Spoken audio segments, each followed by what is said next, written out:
দোকানদার। উনি হচ্ছেন দোকানদার। ওনার হচ্ছে শর্ত, উনি এগুলা বিক্রি করতে বসছে।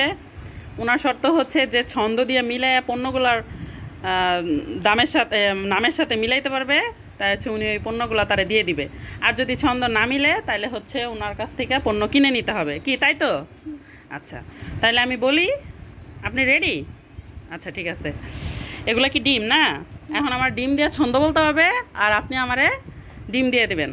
আর চিনি নিয়ে ছন্দ বললে আমাদের চিনি দিয়ে দেবেন, তাই তো? তাহলে আমি চিনি নিয়ে ছন্দটা বলি। তাহলে আমি ছন্দ বলা শুরু করি। আচ্ছা, যে হিসাবে চিনির দাম বাড়াইতেছে সরকার, আমাদের তাই চিনি খুব দরকার। যদি আপনি আমাদের এই চিনিগুলা দিতেন তাইলে হয়তো অনেক উপকার। কি মিলছে ছন্দ? তাহলে এখন চিনিগুলো আমাদের দিয়ে দেন, দেন চিনিগুলো দেন। এবার হচ্ছে দোকানের কাছ থেকে কিনিব ডিম, ঠিক আছে? তাহলে আমি ডিমের ছন্দটা বলি। শুধু ভাত খাইতে খাইতে বাসায় লাগে কাইজ্জা, ডিমগুলা যদি দিতেন খাইতাম আমরা বাইজ্জা। দিবেন? আচ্ছা দেন দেন, ডিমগুলো আমরা দেন।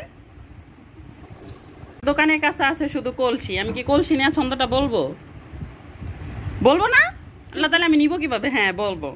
আচ্ছা, জগ দিয়া পানি খাইতে লাগে শুধু আলসি, তাই আমার দরকার এই কলসি। আপনি কি আমার দিবেন কলসি?